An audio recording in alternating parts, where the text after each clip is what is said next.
Hello दोस्तों, संघर्ष institute में आप सभी का स्वागत है। आज हम लोग पढ़ने वाले हैं डेली करंट अफेयर्स में 1 मई और 2 मई के करंट अफेयर्स। तो चलिए शुरुआत करते हैं इस मोटिवेशन क्वेट के साथ। मंजिलें क्या हैं, रास्ता क्या है, हौसला हो तो फासला क्या है। इस चीज़ को आप ध्यान रखिए और आगे बढ़ते हैं भाई। चलिए बढ़ते हैं पहले करंट अफेयर्स के क्वेश्चन पे। तो आज का पहला करंट अफेयर्स का क्वेश्चन है और इसमें पूछा गया है central bank digital currency CBDC मतलब ई रुपए को स्वीकार करने वाली पहली बीमा कंपनी कौन बनी। तो याद रखिए इसका आंसर जो होने वाला है Reliance general insurance. Reliance general insurance. तो याद रखिए सेंट्रल बैंक डिजिटल करेंसी को अपनाने वाली पहली बीमा कंपनी बन गई। इस चीज़ को आप ध्यान रखना, इंपॉर्टेंट हो जाएगा। चलिए बढ़ते हैं अगले क्वेश्चन पे। अगले क्वेश्चन में पूछा गया है और ये भी बहुत ज़्यादा इंपॉर्टेंट है। USA में उच्च शिक्षा में योगदान देने के लिए किसे इमिग्रेंट अचीवमेंट अवार्ड से सम्मानित किया गया है। तो याद रखिए इसका आंसर जो होने वाला है वो होने वाला है नीली बिंदापुड़ी। नीली बिंदापुड़ी को सम्मानित किया गया। इस चीज़ को आप अच्छे से याद रखिएगा, वेरी वेरी इंपॉर्टेंट हो जाएगा। अगर हम अदर ऑप्शंस की बात कर लें तो अभी हाल ही में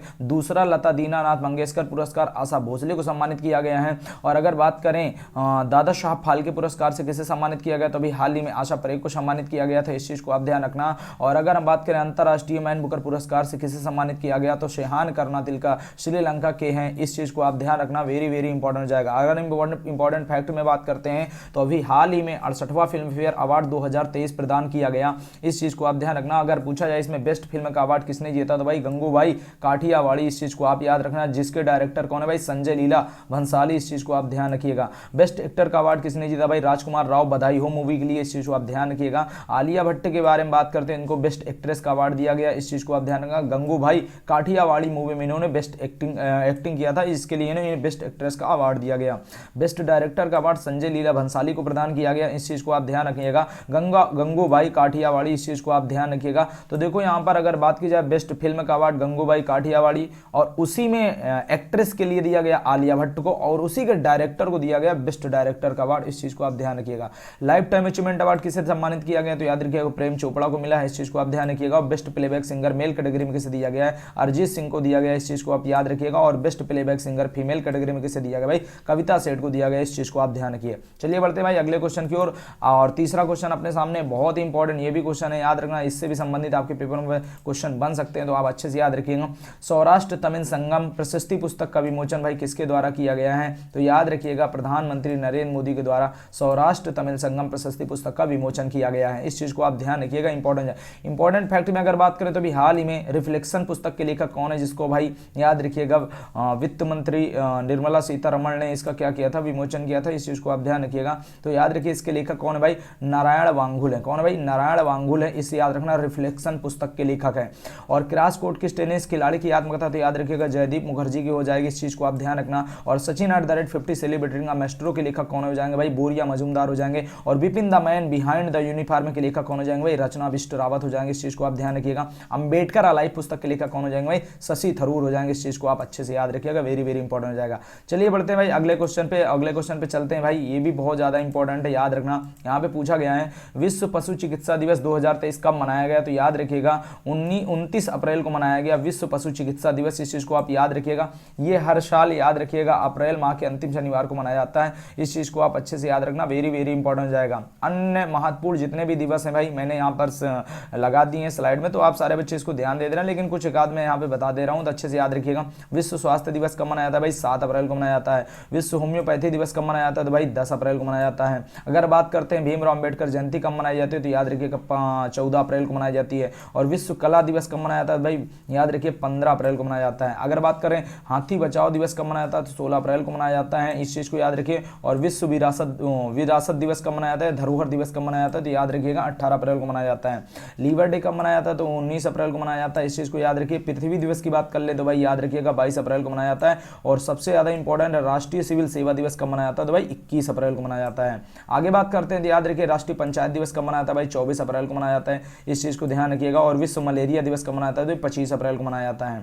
आगे बढ़ते हैं तो याद रखिए चेरनोबिल परमाणु आपदा स्मरण दिवस कब मनाया जाता है तो याद रखिए 26 अप्रैल को। और विश्व नृत्य दिवस कब मनाया जाता है भाई 29 अप्रैल को मनाया जाता है। इस चीज को आप नोट डाउन कर लेना।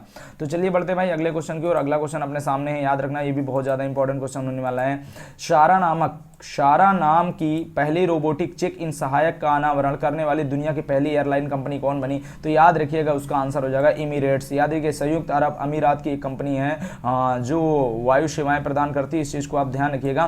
तो उसके द्वारा पहली बार सारा नाम की पहली रोबोटिक चेक इन सहायक का अनावरण किया गया, इस चीज़ को अब याद रखना। इंपॉर्टेंट फैक्ट में अगर बात करते हैं तो एयर इंडिया के बारे में बात करें तो इसका मुख्यालय कहाँ पर भाई? नई दिल्ली में है। इंडिगो का बात करते हैं तो गुरुग्राम हरियाणा, इस चीज़ को आप याद रखिएगा। गो फर्स्ट की बात कर ले तो मुंबई, इस चीज़ को आप याद रखना। विस्तारा का मुख्यालय कहाँ पर है? गुरुग्राम हरियाणा में है, इस चीज़ को याद रखिए। स्पाइस जेट का हेडक्वार्टर कहाँ पे भाई? तो याद रखिए गुरुग्राम हरियाणा में है। आकाशा एयर का हेडक्वार्टर कहाँ पे भाई? मुंबई में है, इस चीज़ को आप याद रखिएगा। वेरी वेरी इंपॉर्टेंट है, अच्छे से लिख कर याद कर लेना, कभी ना कभी बच्चों आपको फायदा देगा। ये चीज़ आप ध्यान रखिएगा, जो चीज़ें लर्न हो जाती हैं अच्छी बातें होती है कि आप उन चीज़ों को याद कर पाए, कभी ना कभी वो आपको सामने आ जाती है पेपर में, तो एक आध क्वेश्चन आपके नंबर बढ़ भी सकते हैं। इस चीज़ को आप अच्छे से याद रखिए और अच्छे से आप पढ़ाई करते चलिए। चलिए आगे बढ़ते हैं भाई, आगे क्वेश्चन पे पढ़ते हैं, प्रश्न नंबर 6 पर। तो याद रखिए यहाँ पर क्या पूछा गया भाई, वेरी वेरी इंपॉर्टेंट ये भी क्वेश्चन है। 29 जून 2024 तक LIC के अध्यक्ष कौन बने भाई? याद रखना, मतलब 29 जून 2024 तक LIC के अध्यक्ष पद पर कौन बनेंगे, कौन रहेंगे, ये आपको ध्यान रखना। तो याद रखिएगा सिद्धार्थ मोहंती। तो सिद्धार्थ मोहंती को अभी हाल ही में LIC का अध्यक्ष चुन लिया गया और 29 जून 2024 तक के लिए, इस चीज़ आप ध्यान रखिएगा। अगर यहीं पे अन्य ऑप्शनों की अगर हम बात करते हैं तो याद रखिएगा वेरी वेरी इंपॉर्टेंट, अगर आपसे पूछा जाए नाबार्ड के अध्यक्ष कौन बने तो भाई साजी केवी बने हैं, इस चीज़ को आप याद रखिएगा। अगर पूछा जाए कि भाई नीति आयोग की उपाध्यक्ष कौन है भाई? सुमन बेरी है, इस चीज़ को याद रखिएगा। और BCCI के अध्यक्ष कौन है भाई? रोजर बिन्नी है, इस चीज़ को आप ध्यान रखिएगा। इंपॉर्टेंट फैक्ट में अगर हम बात करते हैं तो LIC की स्थापना कब हुई थी भाई? 1 सितंबर 1956 को हुई थी, इस चीज़ को आप नोट डाउन कर लेना। और इसका हेडक्वार्टर कहाँ पर स्थित भाई? मुंबई में स्थित है, इस चीज़ को आप याद रखना। जीवन आजाद नामक एक पॉलिसी को किसने लॉन्च किया? तो याद रखिएगा LIC, आपको इस चीज़ को आप याद रखना, वेरी वेरी इंपॉर्टेंट हो जाएगा। लाइफ इंश्योरेंस कॉर्पोरेशन, इस चीज़ को आप ध्यान रखिएगा, वेरी वेरी इंपॉर्टेंट हो जाएगा, अच्छे से आप याद रखिएगा, वेरी वेरी इंपॉर्टेंट हो जाएगा। चलिए बच्चे आगे बढ़ते हैं, आगे क्वेश्चन चलते हैं भाई। अगला क्वेश्चन क्या है भाई, यहाँ पे पूछा गया है, तो पूछा क्या गया है, यूनियन बजट 2023-24 में एक नई योजना मिस्ती शुरू की गई थी। यह योजना किसके संरक्षण से संबंधित है? तो याद रखना यह योजना जो संबंधित है वो मैंग्रोव वनों के संरक्षण से संबंधित है, इस चीज़ को आप ध्यान रखिएगा, वेरी इंपॉर्टेंट हो जाएगा, आप अच्छे से इसको नोट डाउन कर लेना। और इंपॉर्टेंट फैक्ट में अगर बात करें सबसे अधिक मैंग्रोव वाला राज्य कौन सा हो जाएगा भाई? पश्चिम बंगाल हो जाएगा, इस चीज़ को आप नोट डाउन कर लेना। और सबसे अधिक वनाच्छादित वाला राज्य कौन सा हो जाएगा? मध्य प्रदेश। और सबसे कम वनाच्छादित वाला राज्य कौन सा हो जाएगा? हरियाणा। प्रतिशत के आधार पर अगर बात करें सबसे ज़्यादा वनाच्छादित वाला राज्य कौन सा हो जाएगा भाई? मिजोरम। लेकिन अगर केंद्र शासित प्रदेश को भी ले लिया जाए तो सबसे ज्यादा भाई लक्षद्वीप में, इस चीज को आप नोट डाउन कर लेना। तो याद रखना अगर राज्यों में प्रतिशत के आधार पर पूछा जाए तो याद आपको बताना है मिजोरम में सबसे ज्यादा वन आवरण है, लेकिन अगर क्षेत्रफल के हिसाब से पूछा जाए तो मध्य प्रदेश बताइना, और सबसे कम पूछा जाए क्षेत्रफल के हिसाब से भाई हरियाणा, इस चीज को आप नोट कर लेना। और भारत के कितने प्रतिशत भाग पे वन है प्रेजेंट टाइम में? तो याद रखिएगा 24.62% भाग पर क्या है? वन है। लेकिन अगर पूछा जाए राष्ट्रीय वन नीति 1988 के तहत भारत के भूभाग पर कितने प्रतिशत भाग पर भाई वन होना चाहिए? तो याद रखिए 33% भाग पर वन होना चाहिए, लेकिन अभी भी भारत में 33% भाग पर वन नहीं पाए जाते हैं। अभी प्रेजेंट टाइम में बात करें 24.62% भाग पर केवल वन है, इस चीज को आप याद रखिएगा, इंपॉर्टेंट जाएगा। अगर पूछा जाए किस टाइगर रिजर्व में सबसे ज्यादा वन है? तो याद रखिएगा पक्के टाइगर रिजर्व, इस चीज को याद रखिएगा, जो अरुणाचल प्रदेश में स्थित एक टाइगर रिजर्व, इस चीज को आप अच्छे से नोट कर लेना। चलिए बच्चों आगे बढ़ते हैं, अगले क्वेश्चन पे चलते हैं। अगला क्वेश्चन है और ये भी बहुत ज्यादा इंपॉर्टेंट क्वेश्चन होने वाला है, तो आप अच्छे से याद रखिएगा। किस राज्य की मातानी पछेड़ी को GI टैग प्रदान किया गया है? इस चीज को आप याद रखिएगा। तो याद रखिए अभी हाल ही में गुजरात राज्य, कहाँ की भाई? गुजरात राज्य की मातानी पछेड़ी को क्या दिया गया? GI टैग प्रदान किया गया।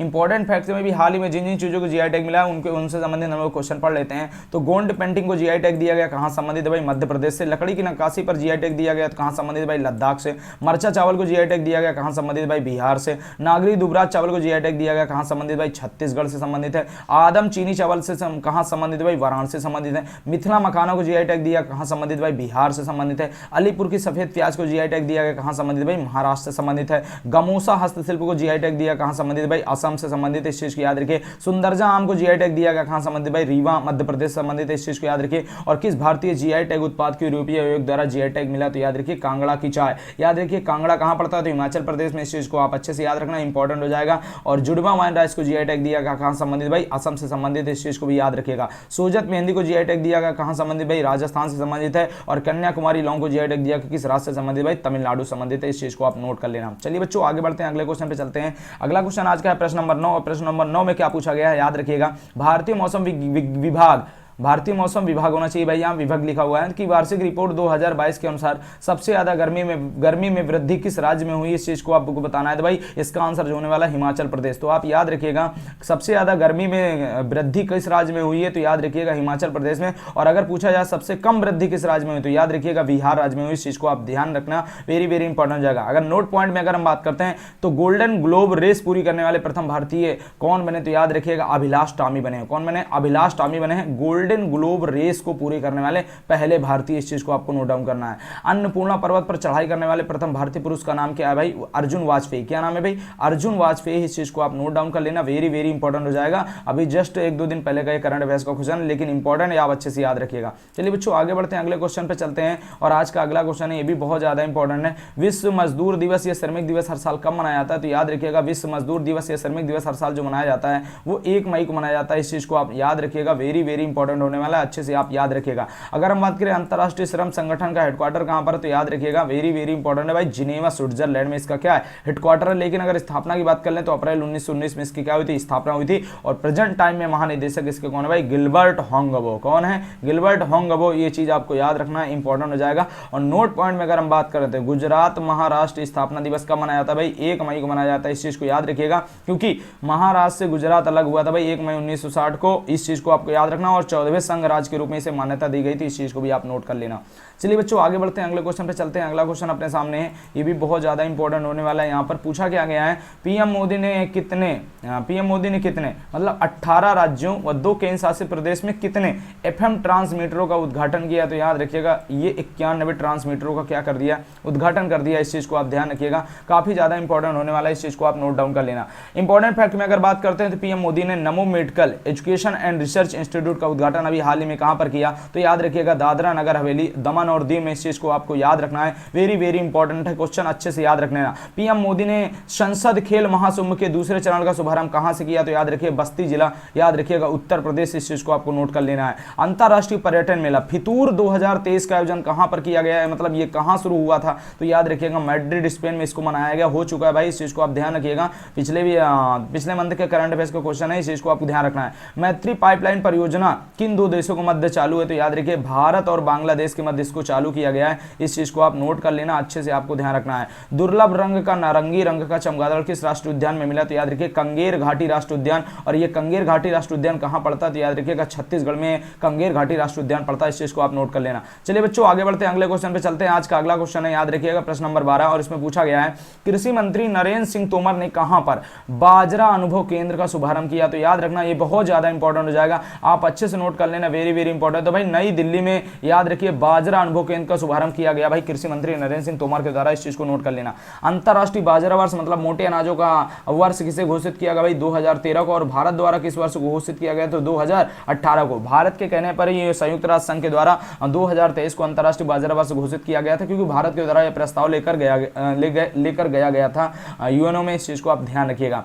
फाओ द्वारा अंतरराष्ट्रीय बाजरा वर्ष 2023 का उद्घाटन समारोह का आयोजन कहां किया गया, तो याद रखिएगा रोम इटली में किया गया। इस चीज को आपको याद रखना है। और पीएम मोदी द्वारा मोटे अनाजों को क्या नाम दिया गया, तो भाई श्री अन्न नाम दिया गया। इस चीज को आप याद रखना, वेरी वेरी इंपॉर्टेंट। जैसे मोटे अनाजों में ज्वार बाजरा हो गए, इन सब चीजों को याद रखिएगा, श्री अन्न नाम दिया गया है पीएम मोदी के द्वारा। याद रखना उड़ीसा द्वारा बाजरा दिवस कब मनाया गया, तो याद रखिए 10 नवंबर 2022 को उड़ीसा द्वारा याद रखिएगा बाजरा दिवस के रूप में मनाया गया था। इस चीज को आप ध्यान रखना। और बाजरा उत्पादन में अग्रणी राज्य कौन सा, मतलब प्रथम राज्य भारत में कौन सा भाई, राजस्थान। इस चीज को आप नोट कर लेना। चलिए बच्चों आगे बढ़ते हैं, अगले क्वेश्चन पे चलते हैं। आज का अगला क्वेश्चन है, इस चीज को याद रखिए, यहाँ पर पूछा गया है पराग्वे के नए राष्ट्रपति के रूप में किसने जीत दर्ज की है, ये भी बहुत ज्यादा इंपॉर्टेंट हो जाएगा। तो याद रखिएगा, आपको याद रखना संतियागो पेना। तो याद रखिए संतियागो पेना ने पराग्वे के नए राष्ट्रपति के रूप में भाई जीत दर्ज की। इस चीज को आपको याद रखना है। पराग्वे की राजधानी का नाम क्या है भाई, आपको बताना है असनसियान। क्या है, असनसियान। और मुद्रा का नाम है भाई गुआरानी। इस चीज को आपको याद रखना है। अन्य इंपॉर्टेंट फैक्ट में अगर बात करते हैं तो याद रखिए इजराइल के प्रधानमंत्री का नाम क्या है, बेंजामिन नेतन्याहू। इस चीज को आपको याद रखना है। जापान के प्रधानमंत्री का नाम है भाई फुमियो किस्दा। और नेपाल के प्रधानमंत्री का नाम है पुष्प कमल दहल। इस चीज को आपको ध्यान रखना है।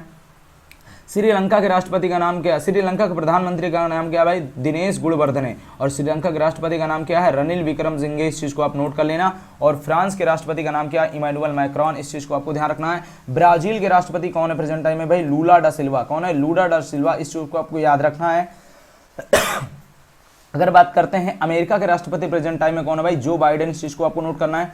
रूस के राष्ट्रपति कौन है भाई, व्लादिमीर पुतिन है। और यूक्रेन के राष्ट्रपति प्रेजेंट टाइम में कौन है, व्लादिमीर जेलेंस्की, इस चीज को आपको नोट कर लेना है। चलिए आगे बढ़ते हैं भाई, अगले क्वेश्चन पे चलते हैं। तो याद रखिएगा, ये कल भाई ये क्वेश्चन गलत हो गया था। 30 अप्रैल 2023 का जो करंट अफेयर्स था उसमें ये क्वेश्चन का आंसर गलत हो गया था, क्योंकि इसमें वो ऑप्शन ही नहीं था और पता नहीं कैसे गलत हो गया। तो बच्चों इसको आप सही कर लेना। अगर पूछा जाए किस राज्य में स्थित कालेसर नेशनल पार्क में 10 वर्ष बाद बाघ देखा गया, तो याद रखना इस ऑप्शनों में से कोई एक भी ऑप्शन नहीं है, सारे ऑप्शन गलत हैं। इसका सही आंसर जो होने वाला है वो होने वाला है हरियाणा। तो याद रखना हरियाणा राज्य में पड़ता है, याद रखना कालेसर नेशनल पार्क, इस चीज को आप ध्यान रखना। 30 अप्रैल का क्वेश्चन था, ये गलत हो गया था भाई, इसके लिए माफी चाहते हैं। तो आप लोग भाई इसको क्या कर लेना, थोड़ा सा सुधार लेना, इस चीज को आपको ध्यान रखना है। अच्छा इसको आपको नोट कर लेना है। तो कालेसर नेशनल पार्क कहां पड़ता है, हरियाणा में पड़ता है, इस चीज को आप नोट कर लेना। चलिए बढ़ते हैं भाई आगे। तो याद रखिए जो बीते हुए कल में मैंने आपसे प्रश्न पूछा था, मतलब 30 अप्रैल 2023 को, तो याद रखिएगा उसके आंसर आपको यहाँ पर मैंने ये 2 क्वेश्चन पूछे थे जिसका आंसर आपको कमेंट बॉक्स में करना था, तो उसी के आंसर यहाँ पर है। प्रवासी भारतीय सम्मान से किसे सम्मानित किया गया, तो याद रखिएगा इससे जो सम्मानित किया गया वो यहाँ पर भाई मैंने हाईलाइट कर दिया है, राज सुब्रमण्यम। कौन भाई, राज सुब्रमण्यम को सम्मानित किया गया था। और भीमराव अम्बेडकर की सबसे ऊंची प्रतिमा 125 फुट का अनावरण कहां पर किया गया, तो याद रखिएगा हैदराबाद। कहां पर भाई, हैदराबाद। अगर बात करते हैं तो हुसैन सागर झील हैदराबाद में पड़ती, उसी के पास भीमराव अम्बेडकर जो पूरे भारत की सबसे ऊंची प्रतिमा है, इस चीज को भी आप ध्यान रखना है। और अगर इसी जगह पे पूछा जाए भीमराव अम्बेडकर की एक प्रतिमा है जिसका नाम है स्टैच्यू ऑफ नॉलेज, इसका अनावरण कहां पर किया गया, तो लातूर महाराष्ट्र में। कहां पर भाई, लातूर महाराष्ट्र में। इस चीज को आप अच्छे से नोट कर लेना। और भीमराव अम्बेडकर जयंती मनाई जाती है 14 अप्रैल को मनाई जाती है, इस चीज को भी आप अच्छे से याद रखना। इनकी बहुत सारी पुस्तकें हैं, बहुत सारी पुस्तकें हैं जिनके इनसे संबंधित क्वेश्चन पूछे जाते हैं। प्रारूप समिति के अध्यक्ष बहुत भी हैं, तो ये चीज आपको ध्यान रखना है। जितना यहाँ पे हो चुका करंट अफेयर्स इनका आपको ध्यान रखना है, बाकी हम जीके में कवर अप कर लेंगे। तो चलिए भाई बढ़ते हैं आज के प्रश्न की ओर। तो आज के प्रश्न यहाँ पर 2 हैं जिनका आंसर आपको कमेंट बॉक्स में करना है। तो जाइए भाई कमेंट बॉक्स में इन 2 क्वेश्चनों के आंसरों को आपको लिखना है, बताना है भाई, जिससे आप भी लिखोगे तब आपको एक बार दिमाग में जाएगा, कभी अगर ये क्वेश्चन आ गए पेपर में तो आपसे 100% ये क्वेश्चन सॉल्व हो जाएंगे। ये चीज आप ध्यान रखना। तो इस चीज को आपको करना है। तो कमेंट बॉक्स में जाइए भाई, आंसर करिए। अगर वीडियो आपको पसंद आया तो लाइक करिए, अपने दोस्तों के साथ शेयर करिए, सब्सक्राइब करिए। जय हिंद, जय भारत।